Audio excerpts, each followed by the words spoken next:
Well, one coach down, another perhaps to follow. UAB has done the inevitable, which you pretty much saw coming from the day that they hired Trent Dilfer. He is out in the middle of his third season with the Blazers. A complete disaster of a coaching tenure coming to an end. And the bigger question, because it involves a bigger school, a larger program, a larger fan base, is Auburn's Hugh Freeze going to be next? Another very angry crowd left Jordan-Hare Stadium on Saturday night after a gut punch against Georgia that came from a number of directions, not all of Auburn's making. But the fact remains, you are what your record says you are, and Auburn went from 3-0 to 3-3 in what seems like the blink of an eye.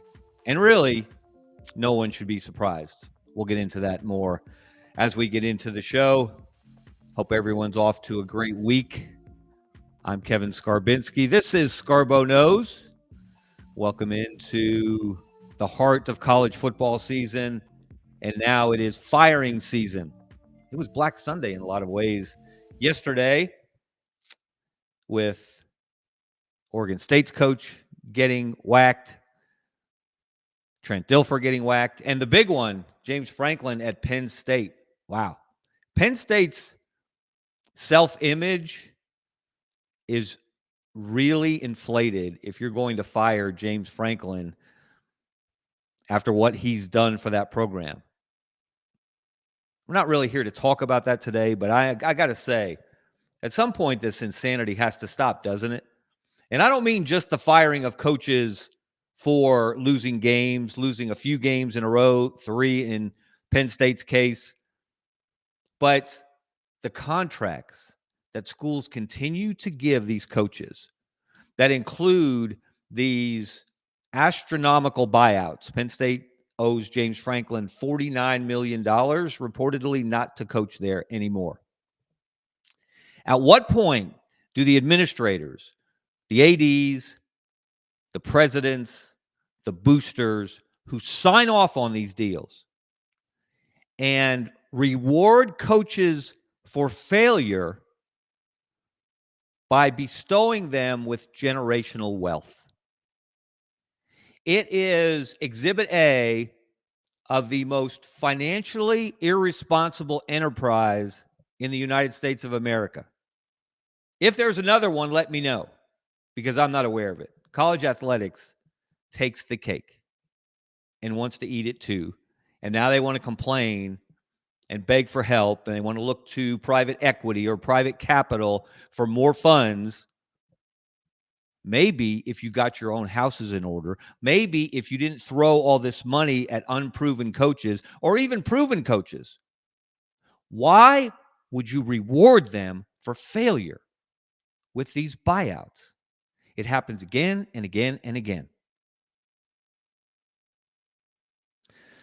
Let me take a moment to pause here because my blood pressure is starting to rise, and say thank you to Brendan Martin, our executive producer on the Sidelines.live network. And thank you to our sponsor, Money Management Services. They will calm the waters. They will bring your blood pressure down. They are Birmingham's financial services firm.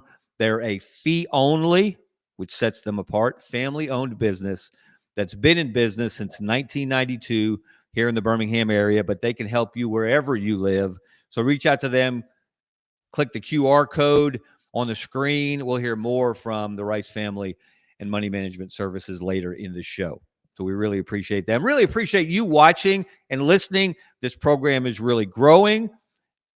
If you're watching on YouTube, please subscribe. Give us a like. Doesn't cost you anything, but it does help us. So we appreciate all of you who have done that, and we encourage you, the rest of you, to join the family. All right. So let's get into it. Let's start with UAB. Let's look. The numbers, I don't know if there is a category for the worst coaching tenures in college football history, but Trent Dilfer would have to be on the list. You can't make up numbers this bad. You almost have to try to fail this spectacularly. In 2.5 years with the Blazers, Trent Dilfer was 9-21. He was 5-14 in the American Conference. 0-15 on the road. Not a single road win. And this is what really takes it off the chart. 18 of his 21 losses came by 10 or more points. And 12 of his 21 losses, more than half, came by 20 or more points. Again, you almost have to try to be that incompetent. And what makes it even worse is this was not an incompetent football program that he inherited. This was not a program wandering in the wilderness when he arrived on the scene with zero college coaching experience. We all know what UAB did under Bill Clark. First of all, giving the program hope in 2014. Then came the shutdown. Then came the return. Then came winning season after winning season after winning season, bowl game after bowl game after bowl game, conference championships. The program was so successful under Bill Clark that UAB was able to earn an invitation. It was then, of course, in Conference USA, and with several of its conference members, it was invited to join the American Athletic Conference. And that move happened primarily because of the incredible work done by Bill Clark and his staff and Bryant Vincent, his offensive coordinator, who, when Bill resigned, retired, stepped down because of back problems, which were real. Don't misunderstand. His back issues were real, but his real issue was much bigger and more concerning than his back. So Trent Dilfer inherited a program that even under Bryant Vincent in his 1 year as the interim coach, they went 7-6. They lost so many close games that year, but they also closed the year with a bowl win.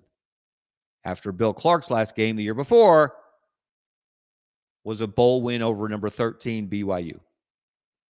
So UAB had a new stadium, protective stadium, beautiful downtown Birmingham. They had a new indoor facility. They had a new football facility, I should say. And they had the covered pavilion, which was a brilliant idea. They couldn't afford a complete indoor facility. So they built a pavilion so they could practice, for the most part, out of the elements and not have to go across town to other schools, other fields when it rained, because their old facilities were, when Bill Clark got there were countless high schools in the Birmingham area who had better facilities than UAB. Well, UAB upgraded all of that. Bill Clark went out in the community. Bill Clark rallied people who didn't much care about UAB one way or another and got them on the bandwagon. And they contributed in a big way, the Gang of Seven that helped bring UAB football back, and then allowed Bill Clark to do the things he needed to do to build a winning football program. And then it all went away. Because, well, there are several reasons why, but one of the exhibits on the front page is the hiring of Trent Dilfer. So he was in over his head from the start, and the problem was he thought he was the smartest person in the room. Now, I'll be honest, I never got to know Trent Dilfer while he was here. I reached out to him several times to set up interviews. He ignored me every time. So that's his choice. Was his prerogative. But the man, from all accounts, everyone I talked to, I know a lot of people who know a lot about UAB football and about UAB athletics in the city of Birmingham. I talk to those people. They share things with me. And They have for years, and I've always appreciated it because they have UAB's best interests at heart, as do I. So that's why I get angry when people say nobody cares about UAB football. That is one of the biggest lies that gets told in the state of Alabama about college football. UAB was drawing 25, 30,000 people a game at Legion Field when Bill Clark was there winning games and winning championships. And that may not compare to 90,000 at Auburn or 105 or 108 or however many people they can jam into Bryant-Denny Stadium in Tuscaloosa. Apples and oranges. UAB was at or near the top of Conference USA in attendance on a regular basis under Bill Clark because they won football games and they competed for and won championships. And Trent Dilfer thought that he was going to come in here and he was going to take UAB to the next level. As he said, he didn't inherit, in his introductory press conference, he said he didn't inherit a fixer-upper of a house. He just inherited a house that needed, some upgrades here or there. And he was going to be the man to do it. This man who had never coached a college football game as an assistant or as a head coach, who'd been a high school coach for only 4 years at a private high school in Nashville where you could buy a roster, you could recruit, and you had a lot of advantages that a lot of your competitors didn't have. UAB doesn't have those advantages, didn't have them then, doesn't have them now. So you had to work. You had to get out in the community. You had to make friends with the most prominent boosters. You had to get them on your side. And he never accomplished any of that because he never built up any capital. If we were in Texas, you would say he was all hat, no cattle. Here he was all mouth, no results. Got worse every year. And to be frank, I'm a little surprised that UAB had the wisdom and the fortitude to fire him now. And Alex Mortensen, the offensive coordinator, will take over as the interim coach for the rest of the year. Alex Mortensen, the son of the outstanding sports journalist Chris Mortensen, may he rest in peace. Alex is well-schooled. Alex spent a lot of years on Nick Saban's staff as one of those behind-the-scenes people that didn't get any credit, at least publicly, but helped make the operation go, helped make the organization work as well as it did. Nick Saban has a lot of faith in Alex Mortensen and recommended him to Trent Dilfer to take that job at UAB. So we'll see how it turns out. UAB is undermanned. They will be overmatched starting this. They have been for several years because Trent Dilfer didn't know how to recruit either. And yes, he was handicapped and hamstrung by NIL. UAB doesn't have the funds that its competitors in the American have. And part of the reason is Trent Dilfer never provided proof of concept. He never showed what was possible at UAB because he first of all hired a bunch of guys as assistants who had no college experience. Big mistake to start. Bring in somebody that knows more than you. He didn't. And he paid for it. And even this year, he brought in a bunch of guys with NFL experience to help turn around a defense that was one of the worst in the Football Bowl Subdivision. And I think they've gotten worse. So the real issue, the real culprit, the blame for UAB football's failure the last 2.5 years lies squarely on the shoulders of Trent Dilfer. He will not be missed. Now, so while some UAB fans are celebrating and thinking, well, ding dong, the witch is dead, now they can get back to putting together first a respectable program on the field, there's a problem with that. And it's a bigger issue for the Blazers. Let's look at what that issue is. Actually, that should be plural. It should be issues. It's the gentleman on the left, Ray Watts, the president of UAB, and the gentleman on the right, Mark Ingram, the athletic director. There you see them they're all smiles. That was at Trent Dilfer's introductory press conference. And the words of Mark Ingram at that press conference still resonate in my ears when he said, "I'm not hiring a high school coach. I'm hiring the number 6 pick in the NFL draft." Well, North Carolina just hired maybe the most successful NFL coach of all time. How's that working out for the Tar Heels, who play college football? So just to think, because Trent Dilfer was a very good college quarterback, a mid-NFL quarterback, who talked a great game, except when he said things like, during his work at ESPN, you can't win in the NFL by losing.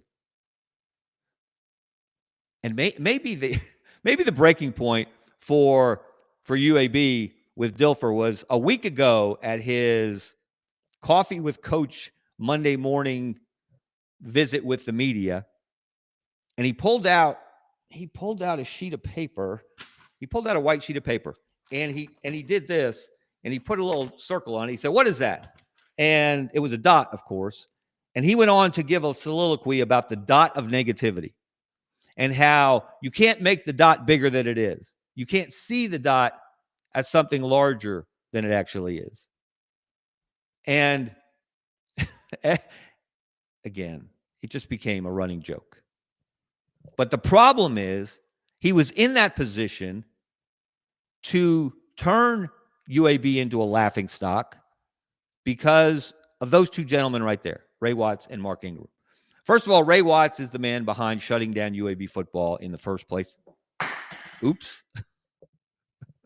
There's a fumble. Back in 2014. Did it in a disingenuous way. And Ray Watts doesn't much care about UAB athletics. Now, I know he has a lot of other things to worry about. He is the president of the university. But he has never seemed to grasp the concept that athletics is the front porch of your university. And the more successful your athletics program, the more it can benefit the rest of your university. As UAB has grown as an undergraduate destination, as it has improved its facilities, not just for athletics, but in other ways for regular students, if you will, made a true on-campus atmosphere. A lot of that was driven by Bill Clark's success.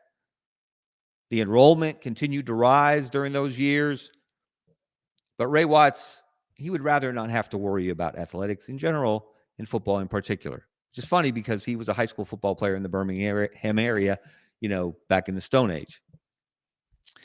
So the real problem, and Ray Watts isn't going anywhere. I hate to inform you, UAB fans, but he's not going anywhere. I don't think anytime soon. So you have to deal with him. But the bigger issue is the man on the right. That's Mark Ingram, the athletic director. Mark Ingram, well, how should I put this? He may be the most disliked, mistrusted administrator in college athletics I've ever encountered. And that's saying something.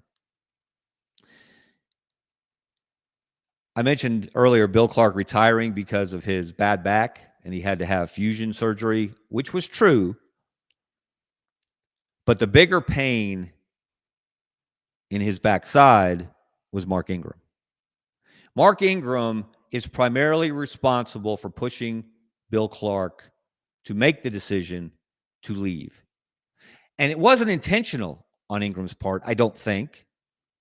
It was his lack of understanding that your job as an athletic director is to give your coaches the best opportunity to be successful, to show up on a regular basis, not just when they're handing out trophies and taking photos,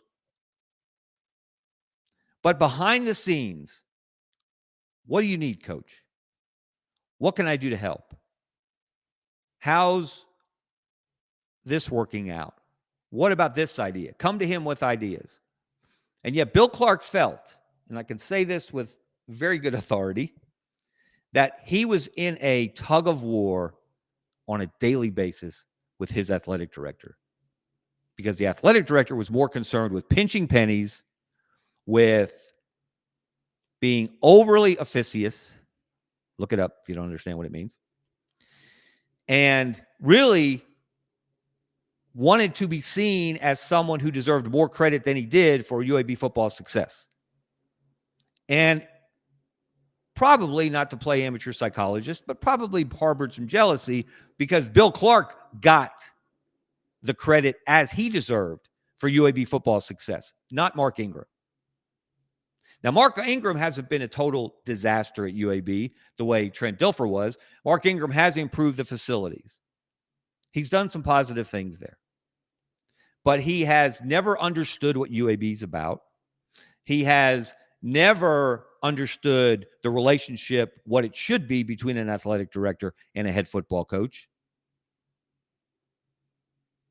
So his two biggest sins have been helping push Bill Clark towards the door and then opening the door to Trent Dilfer. And I'm telling you this right now. If the firings at UAB stop with Trent Dilfer, nothing is going to change. If you let Mark Ingram hire the next football coach, you have failed as a university.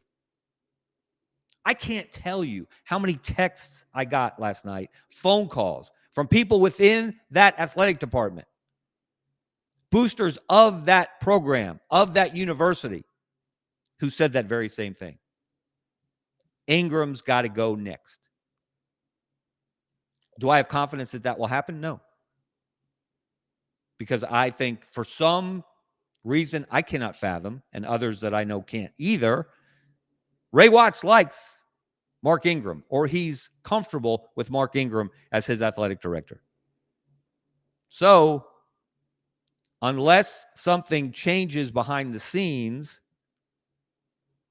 it will likely be Mark Ingram hiring another coach.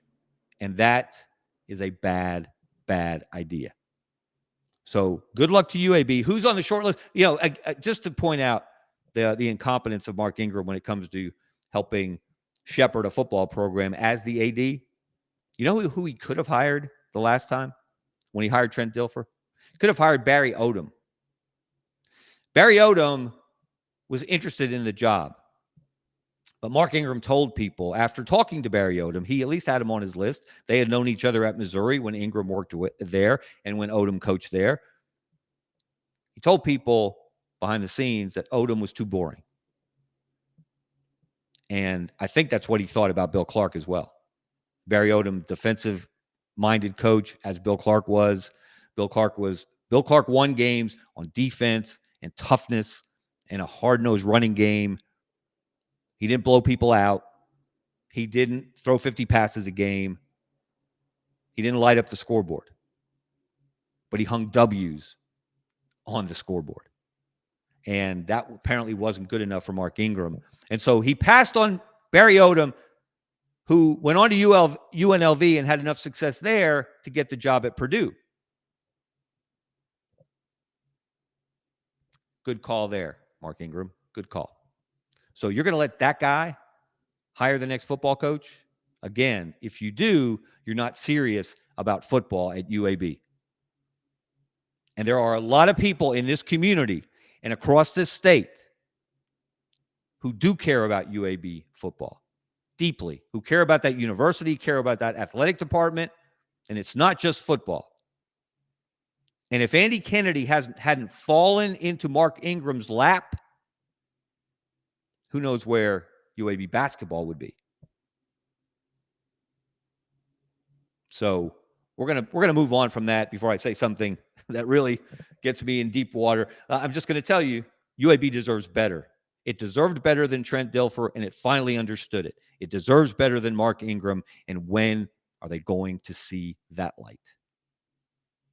But there's another football program in this state that is in deep water, and another coach whose seat just got a little hotter after what happened Saturday in Jordan-Hare Stadium. All right, we're going to get into some details, but let's look at first the numbers, the bottom line, because the bottom line is the bottom line. And who still believes in Hugh Freeze? I asked that question on Twitter yesterday, and the answers were not promising for Hugh Freeze. Overall, he's 14-17 in the middle of his third year. In the SEC, he has the exact same conference record as Trent Dilfer had when he was fired yesterday. Hugh Freeze is 2-7 in SEC games in Jordan-Hare Stadium. So he is helping to bury the idea that Jordan-Hare is one of the best home field advantages in the country. That is gone, except for the Alabama game. It still exists when Alabama rolls in there. But otherwise, the mystique of Jordan-Hare, that crowd on Saturday night was off the hook. The light show, the noise, the ceremony to retire Cam Newton's jersey. Auburn had everything going for it. They couldn't bring it home. And we'll break it down in a moment in more detail. But against ranked teams, Hugh Freeze is 1-11. And in games decided by 10 points or less, the closer the game, I believe, the more impact a head coach has on the outcome. A personnel decision, a play call, a motivational moment on the sideline with an individual, whatever it might be. And in games decided by 10 points or less, he's 2-11. That's not good enough. It shouldn't be good enough. Not for Auburn, not for anyone in the SEC. So let's get into what happened. I know the anger among Auburn fans, and not just Auburn fans, at the officiating on Saturday night reached new levels. You had Alabama fans coming to Auburn's defense and just howling about a number of play calls in that game, but particularly the tush push. Now, Auburn hadn't pulled this out before. This was a new one. Auburn had a week to prepare, so they come out against Georgia. First of all, they did a great job game planning for that game. The Auburn offensive staff, led by Hugh Freeze, they went right down the field, scored a touchdown on their first possession. Second possession, they go right down the field, but they bog down in the red zone. They kick a field goal. They're up 10-0. Georgia's doing nothing on offense. It looked somewhat like the Tennessee game when Georgia went to Neyland Stadium, and the home team was just pouring it on. Now, in Auburn's case, 10 points is pouring it on because that offense hasn't exactly been very spectacular under Hugh Freeze's tenure. So we get to late in the second quarter, and Auburn is on the doorstep again. And they decide to go with the tush push. And it is a scrum, as those things always are. The ball comes out. No one knows. They don't signal touchdown. It appears, watching it live on television, that Jackson Arnold crossed the plane, which is all you have to do. The nose of the football crossed the plane, and it's a touchdown. You can't tell, though, and they show replays, and they don't have the angles aren't great. The view isn't perfect. Obviously, there are a lot of bodies in there. The ball gets punched out by a Georgia defender. Was the ball coming loose before he crossed the plane? The replay, they didn't call it. They didn't call it a touchdown on the field. They called it a fumble recovered by Georgia. Not sure why they didn't allow Georgia to run down the field with it as they did and count it as a touchdown. For the Bulldogs, this was, as many people have pointed out, the first time in SEC history that they took away a touchdown, that SEC officials took away a touchdown from both teams on the same play. But it appeared to me and to a lot of other people, after watching the replays, the best angles they had, that Jackson Arnold had crossed the plane with the football, or the football had crossed the plane while he still had possession before it was punched out, and therefore should have been a touchdown. And after the extra point, a 17-0 Auburn lead. But that's not what happened. After, 10 minutes of scrutiny, the review, the replay booth, checking with Birmingham, of course, where the replay center is located at the SEC office, and they decided they didn't have enough evidence to overturn, so it remained a fumble. Okay, at that point, all hell was breaking loose in Jordan-Hare Stadium. And then the next drive by Georgia, there's one penalty by Auburn after another. And I'm sorry that was a target. Sorry, Auburn fans, but that was a targeting along the way. That was roughing the passer. They're going to protect passers. It's just the way it is. There's a screenshot. Jackson Arnold, the ball, he does not have possession there. The ball's already coming out. You see the Georgia defender who is punching it out. But it really was too close to call. And the replay was truly not definitive. So whatever they called on the field was going to stand. It just was. Because you're supposed to have clear and incontrovertible evidence to overturn a call. And the replay angles, the nature of the play, didn't provide that. So it was going to stand. And everybody wearing orange or navy and orange went nuts, including Hugh Freeze. And then the next drive happens, and there are several penalties against Auburn, which, again, I believe actually were penalties. And Georgia kicks a field goal. Okay, so we get to halftime. John Cohen, the Auburn athletic director, is walking off the field. He's walking not at the officials, but near the officials. He's barking at the officials. I'm not sure that's the right thing for the CEO of your athletic department to be doing. I know John Cohen is a competitor. He's a former baseball coach in the SEC at Mississippi State. I'm sure he was incensed, and that's understandable. His anger was understandable. Hugh Freeze's anger was understandable. And if you watched Hugh Freeze, though, in his halftime interview with Molly McGrath from ABC, he just seemed defeated. He just seemed like we can't win no matter what we do. And, of course, you can all flash back to the Oklahoma game a few weeks ago, the hideout touchdown that should have been penalized and wasn't, and it stood. But as I've pointed out, Auburn still had 40-something minutes of football left after the hideout touchdown to get its act together and win the football game in Norman, and it didn't. And then it got completely shut down at Texas A&M and was a disaster in the fourth quarter. So you already have this backstory of Auburn. Look, Auburn people historically feel like they get the short end of the stick. From the SEC office, which is located in Birmingham, and Birmingham has long been a Birmingham town. I've lived here a long time. There are plenty of Auburn fans here, but there are more Alabama fans.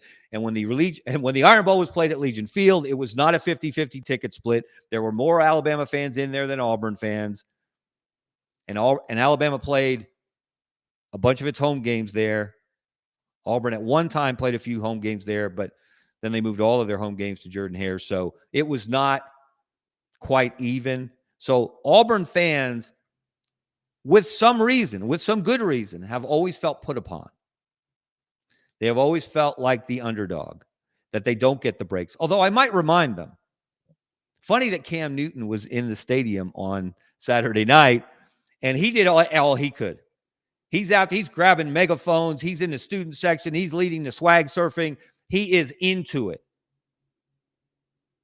I'm old enough to remember when people, Auburn rivals, opposing fan bases, said Cam Newton would never darken Auburn's door after that 2010 season. After he won the Heisman, he led the Tigers to a national championship. He doesn't care about Auburn. He's off to the NFL. You'll never see him again. Obviously, another lie told by Auburn's rivals about the Cam Newton experience.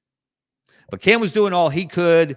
And if you recall, in 2010, when people were making accusations, unfounded accusations, never proven by the NCAA during its 13-month colonoscopy of the Auburn football program and the recruitment of Cam Newton, they never proved that Auburn gave him a dime or gave a dime to his dad or his dad's church, et cetera, et cetera, et cetera. But who stood up for Cam Newton during that time? Who went to bat for Cam Newton during that time? Mike Slive, the SEC commissioner, and the SEC office.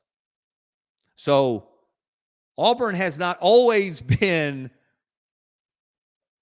there's Cam, who has a creative way of dressing, particularly in his hat selection. There he is with one of the cheerleaders' megaphones. And again, I have to say this. I have to say this every opportunity I get. Greatest individual season in college football history, 2010, period, end of discussion, don't at me.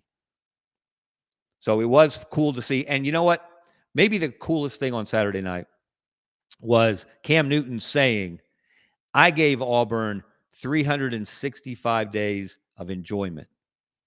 Auburn has given me a lifetime of appreciation. You can't say it any better than that about what Auburn means to former players, to alums, to generation after generation of the Auburn family. Other people mock it, but it's a real thing, and it matters to them. And I understand your anger. I understand your frustration. I thought it was a touchdown also. But, and this is a big but, you have to turn the page. This is sports. This is life. Adversity is going to hit you in the face. And after the tush-push call, or non-call, however you want to look at it, after the replay was not overturned, after the touchdown was not awarded to the Tigers, there it is again.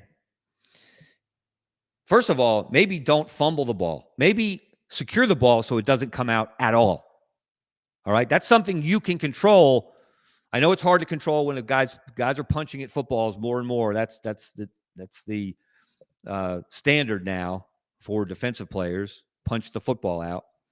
But maybe if you secure it, the ball doesn't come out. We're not having this conversation. But even after that, after Georgia's penalty-marred drive for a field goal at the end of the half, you're still winning the game 10-3. You still have put up over 200 yards of offense against Kirby Smart's defense. You have 20 minutes or so of halftime to regain your composure, to steady your team if you're Hugh Freeze, and then go out and do what you did in the first half. Keep moving the ball. Keep putting points on the board. Keep putting pressure on Georgia. That's not what happened. It completely flipped. It was as if the air went out of the stadium, and particularly it was as if the fight went out of Hugh Freeze. And you could see it in that halftime interview.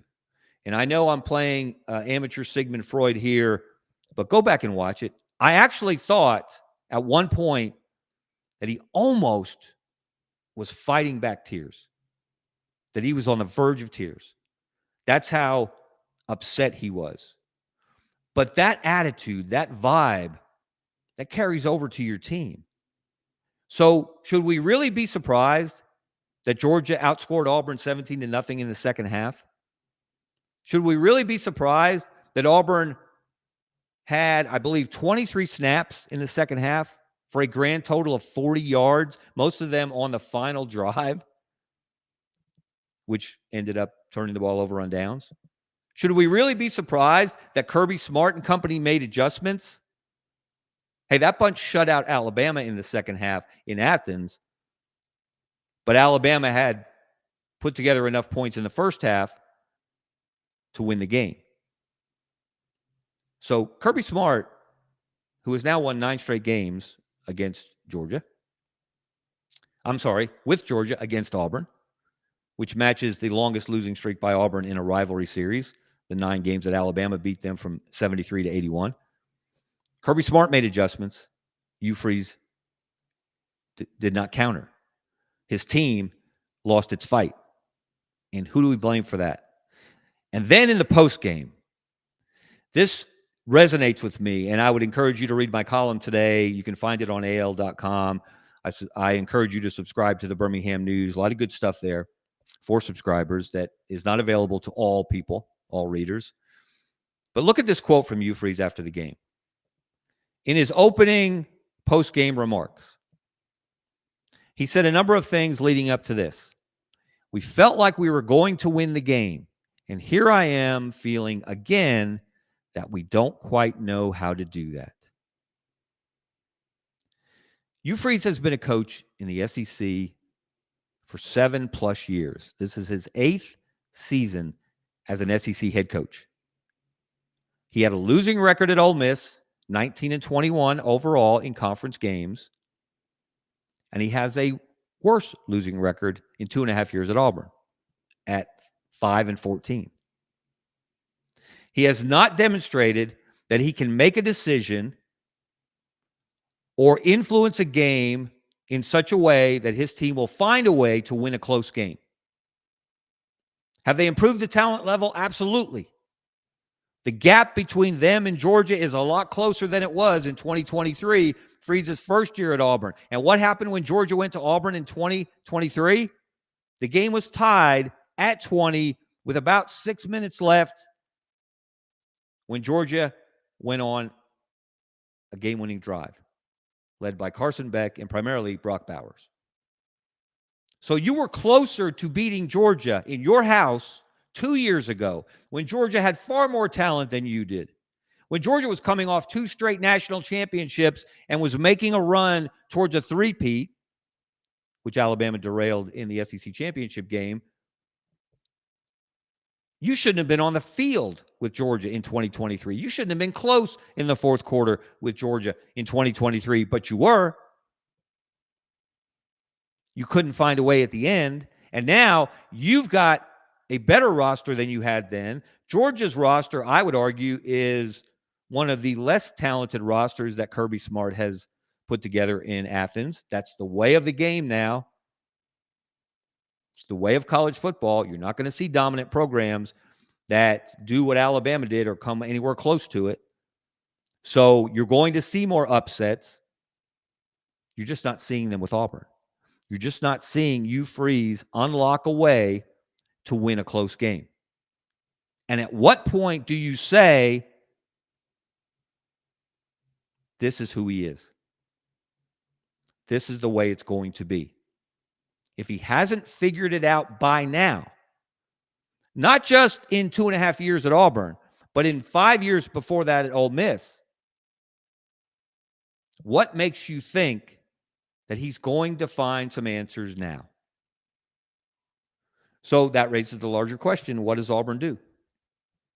Hugh Freeze was already on the hot seat when the season began. We all know that. But what does it mean?